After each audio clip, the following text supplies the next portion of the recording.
بسم الله الرحمن الرحيم الحمد لله رب العالمين والصلاة والسلام على أشرف الأنبياء والمرسلين وعلى آله وصحبه أجمعين ومن تبعهم بإحسان إلى يوم الدين أما بعد പരിശുദ്ധ ഖുർആൻ പാരായണത്തിൽ പ്രധാനമായി ശ്രദ്ധിക്കേണ്ട ഒരു ഭാഗമാണ് ദീർഘം നൽകി പാരായണം ചെയ്യുക എന്നത്. അതിൽ തന്നെ ഏറ്റവും പ്രധാനപ്പെട്ട ദീർഘമാണ് അൽ മദ്ദുൽ ലാസിം, അഖ്വൽ മുദൂദ്, ദീർഘങ്ങളിൽ ഏറ്റവും ശക്തമായത് എന്ന് വിശേഷിപ്പിക്കാവുന്ന ദീർഘമാണ് അൽ മദ്ദുൽ ലാസിം.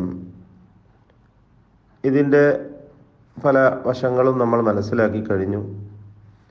ഇനി ശേഷിക്കുന്ന ഭാഗമാണ് അൽ ഹുറൂഫുൽ മുഖത്തഅതു ഫിൽ ഖുർആനിൽ കരീം. പരിശുദ്ധ ഖുർആനിലെ സൂറത്തുകളുടെ തുടക്കത്തിൽ വന്ന കേവല അക്ഷരങ്ങൾ, അതാണ് അൽ ഹുറൂഫുൽ മുഖത്തഅ എന്നതുകൊണ്ട് ഉദ്ദേശിക്കപ്പെടുന്നത്. ഒറ്റയായി അല്ലെങ്കിൽ മുറിഞ്ഞു ഒറ്റക്കായി ഉച്ചരിക്കപ്പെടുന്ന അക്ഷരങ്ങൾ. അതങ്ങനെ തന്നെ പരിശുദ്ധ ഖുർആനിൽ വന്നിട്ടുള്ളതാണ്. അതിന് സാങ്കേതികമായി പറയപ്പെടുന്ന പേരാകുന്നു അൽ ഹുറൂഫുൽ മുഖത്തഅ. അൽ ഹുറൂഫുൽ മുഖത്തഅതു ഫീ കിതാബില്ലാഹി അസ്സ വജൽ. അല്ലാഹുവിൻ്റെ ഗ്രന്ഥത്തിലെ മുഖത്തഅത്തായ ഇപ്രകാരം വന്ന കേവല അക്ഷരങ്ങളെ ഇബ്തദ അല്ലാഹു അസ്സ വജല്ല 29 സൂറ ഫിൽ ഖുർആനിൽ കരീം ബിഹുറൂഫിൻ മുഖത്തഅ അല്ലാഹു അഅലമു ബിമഅനാഹ. 29 സൂറത്തുകൾ അല്ലാഹു ഇപ്രകാരം അക്ഷരങ്ങളെ കൊണ്ട് ആരംഭിച്ചിരിക്കുകയാണ്. അതിൻ്റെ അർത്ഥം എന്താണ്? അതിൻ്റെ വ്യാഖ്യാനം എന്താണ്? പണ്ഡിതന്മാർ, മുഫസ്സിറുകൾ അവസാനം എത്തിയിട്ടുള്ള നിഗമനം അല്ലാഹു അഅലമു ബിമഅനാഹ എന്നതാണ്. അതിൻ്റെ ആശയത്തെക്കുറിച്ച്, അർത്ഥത്തെക്കുറിച്ച് അല്ലാഹു മാത്രമാണ് ഏറ്റവും അറിയുന്നവൻ. എന്നാൽ ഹദ്ദുനാ മിൻഹ, അതിൽ നമ്മുടെ ഓഹരി, നമ്മുടെ ഭാഗം എന്താണ്? ഒന്ന്, അൽ ഈമാൻ അന്നഹാ കലാമുല്ലാഹ്, ഇത് അല്ലാഹുവിൻ്റെ കലാമാണ് എന്ന് പൂർണ്ണമായും വിശ്വസിക്കണം. രണ്ടാമതായി തിലാവതുഹാ കമാ വറദത്, എപ്രകാരമാണോ അവതരിച്ചിട്ടുള്ളത് അപ്രകാരം അത് പാരായണം ചെയ്യുക എന്നതാണ്. ഇവിടെ ശ്രദ്ധിക്കേണ്ട കാര്യങ്ങൾ, അദദുൽ ഹുറൂഫിൽ മുഖത്തഅതി ഫിൽ ഖുർആനിൽ കരീം, പരിശുദ്ധ ഖുർആനിൽ കേവലാക്ഷരങ്ങൾ സൂറത്തുകളുടെ തുടക്കത്തിൽ 29 സൂറത്തുകളിലായി വന്നിട്ടുള്ള കേവലാക്ഷരങ്ങളുടെ എണ്ണമാകട്ടെ 14 ഹർഫൻ, 14 അക്ഷരങ്ങളാണ്. യജ്മഉഹ, ഈ വാചകത്തിൽ അടങ്ങിയിട്ടുള്ള 14 അക്ഷരങ്ങൾ. എന്താണ് ആ വാചകം? നസ്സുൻ ഹകീമുൻ ഖത്അൻ ലഹു സിർ. അത് പല രൂപത്തിലും പറയാം. നസ്സുൻ ഹകീമുൻ ഖാതിഉൻ ലഹു സിർ എന്ന് പറയാറുണ്ട്. അതുമല്ലെങ്കിൽ സിൽഹു സുഹൈറാ മൻ ഖതഅക് എന്നൊക്കെ വാചകങ്ങളായി എളുപ്പത്തിന് ഓർത്തു വെക്കാൻ വേണ്ടി പറയാറുണ്ട്. സിൽഹു സുഹൈറാ മൻ ഖതഅക്, നസ്സുൻ ഹകീമുൻ ഖത്അൻ ലഹു സിർ. അതിന് നല്ലൊരു അർത്ഥമുള്ളൊരു വാചകമാണ്. ഖണ്ഡിതമായ, യുക്തിഭദ്രമായ ഒരു നസ്സ്, അതിന് ഒരു രഹസ്യവുമുണ്ട് എന്നൊക്കെയാണ് അതിൻ്റെ അർത്ഥം വരുന്നത്. എന്ത് തന്നെ ആയിരുന്നാലും ഈ ജുംലയിലുള്ള, ഈ വാചകത്തിലുള്ള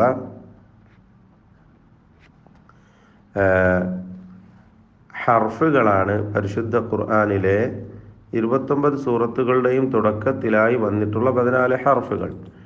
ഇനി ഈ ഹർഫുകളിലുള്ള ദീർഘത്തെക്കുറിച്ചാണ് നമുക്ക് പറയാനുള്ളത്, മനസ്സിലാക്കുവാനുള്ളത്.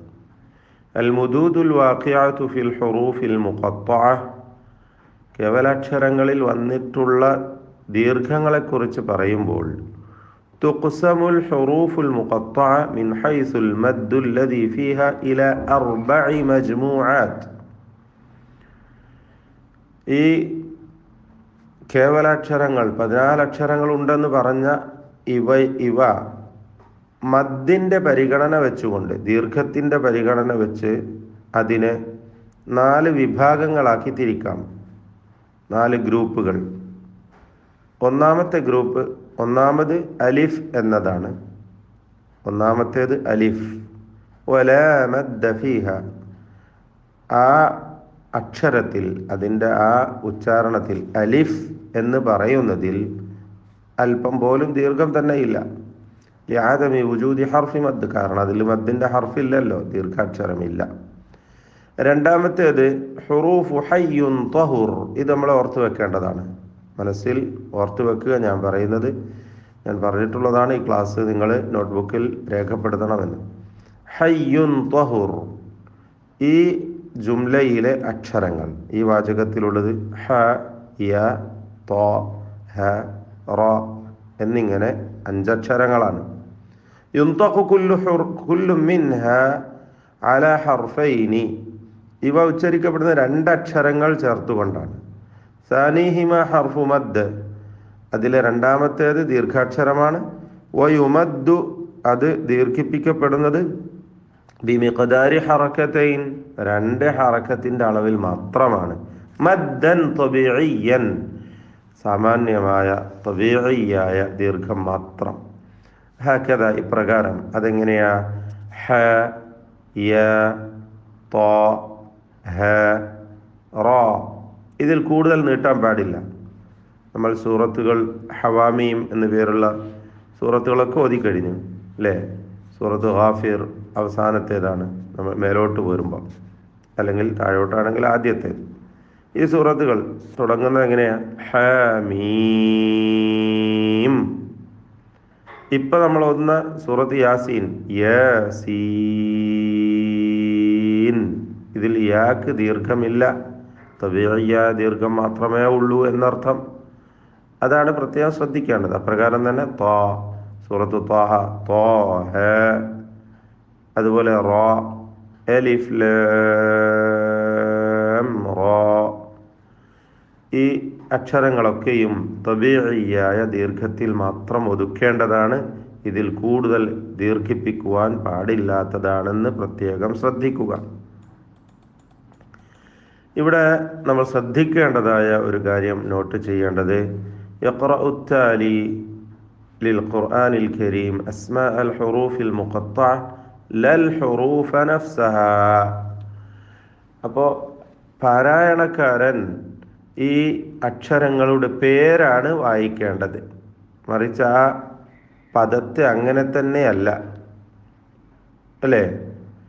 ഇവിടെ നമ്മൾ പ്രത്യേകം ശ്രദ്ധിക്കേണ്ട ഒരു കാര്യം, സാന്ദർഭികമായി ഉണർത്താനുള്ളത്, അൽ ഖിറാഅത്തു സുന്നത്തുൻ മുത്തബഅ എന്ന് മുൻഗാമികൾ പറഞ്ഞത് നമ്മൾ ഓർമ്മിപ്പിച്ചതാണ്. ഖുർആൻ പാരായണം പിന്തുടരപ്പെടുന്നതായ ഒരു ചര്യയാണ്. എന്ന് വെച്ചാൽ പ്രവാചകൻ സല്ലല്ലാഹു അലൈഹി വസല്ലമക്ക് അവതീർണമായ ആ രീതിയിൽ സഹാബികൾക്ക് ഓതിക്കൊടുത്തു, അവരുടെ ശിഷ്യന്മാരായ താബിഈകൾ, അങ്ങനെ തലമുറകൾ കൈമാറിക്കൊണ്ട് നമ്മളിലേക്ക് എത്തിയിട്ടുള്ള പാരായണ രൂപം അതങ്ങനെ തന്നെ നമ്മൾ ഓതുക എന്നതാണ് ഇവിടെ തെളിയുന്നതായ ഒരു വസ്തുത. ഈ സന്ദർഭത്തിൽ നമ്മൾ മനസ്സിലാക്കേണ്ടത്, കാരണം ഇവിടെ സൂചിപ്പിച്ച പോലെ ഈ നാമങ്ങൾ നമ്മൾ അങ്ങനെ തന്നെ പാരായണം ചെയ്യുകയാണ് വേണ്ടത്. മറിച്ച് ഇതെങ്ങനെയൊക്കെ വേണമെങ്കിൽ വായിക്കാം. അലിഫുൻ വലാമുൻ വമീം എന്ന് വേണം വായിക്കാം. അൽ അലിഫു വല്ലാമു വൽമീം എന്ന് വായിക്കാം, അല്ലേ? അലം എന്ന് മാത്രം ഒരാൾ വായിച്ചാലോ? സൂറത്തു ശൂറായുടെ തുടക്കം പാരായണം ചെയ്യാൻ പറഞ്ഞപ്പോൾ ഒരു മത്സരത്തിൽ മത്സരാർത്ഥിക്ക് ഓതാൻ കഴിയുന്നില്ല. അയാൾ വേറെ എന്തൊക്കെയോ പറഞ്ഞു നോക്കുകയാണ്. ഹമീം, ഐൻ, സീൻ, ഖാഫ് എന്നത് അസഖ, അങ്ങനെ പല രൂപത്തിലൊക്കെ അയാൾ പറഞ്ഞു നോക്കുന്നു, അയാൾക്ക് വായിക്കാൻ കഴിയുന്നില്ല. അങ്ങനെയുള്ള ഒരനുഭവം ഓർമ്മ വന്നു. ചുരുക്കി പറഞ്ഞാൽ ഇത് എപ്രകാരം ഓതപ്പെട്ടു അങ്ങനെ നമ്മൾ ഓതണം. നമ്മളിലേക്ക് എത്തിയിട്ടുള്ളത് അലിഫ് ലാം മീം എന്ന രീതിയിലാണ്.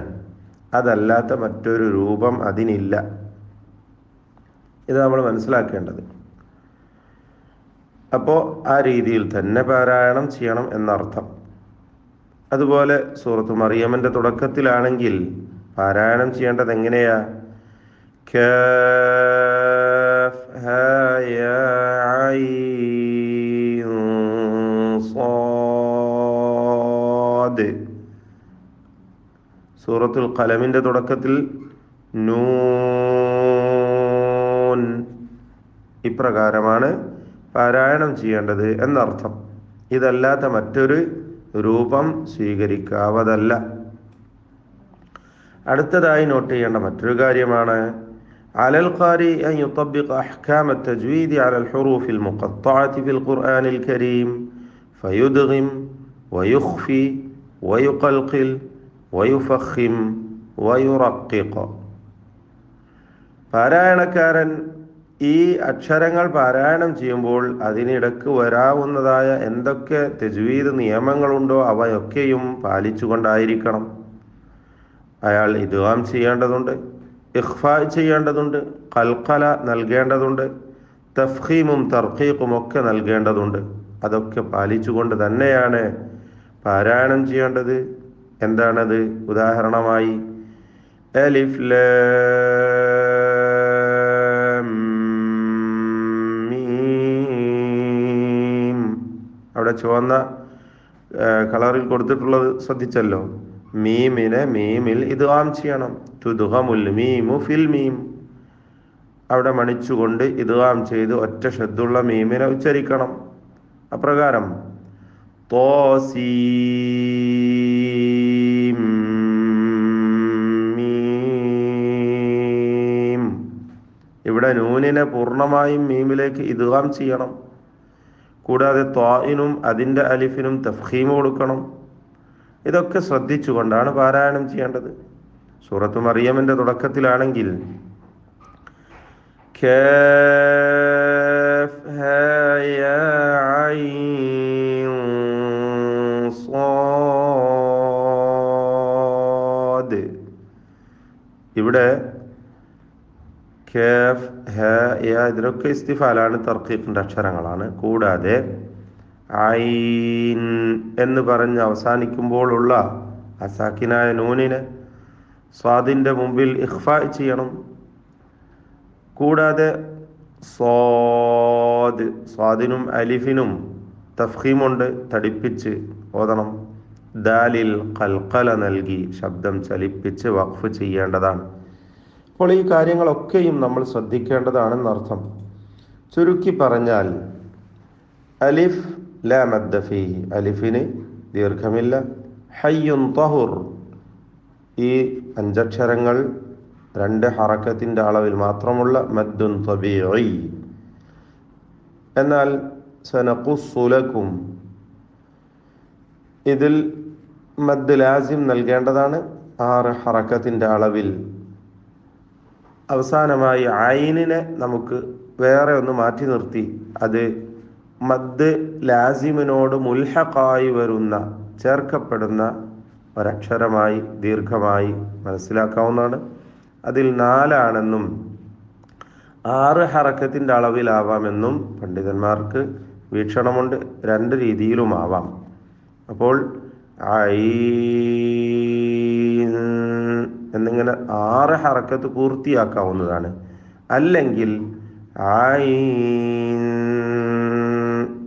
എന്നിങ്ങനെ 4 ഹറക്കത്ത് എന്ന തവസ്സുത്ത്, മിതത്വം സ്വീകരിച്ചുകൊണ്ട് നൂനിനെ മണിച്ചുകൊണ്ട് ഉച്ചരിക്കാവുന്നതാണ്. ഈ 2 രൂപവും ഐനിൻ്റെ ദീർഘത്തിൽ പരിഗണിക്കപ്പെടുന്നതാണ്. ബാറകല്ലാഹു ഫീക്കും.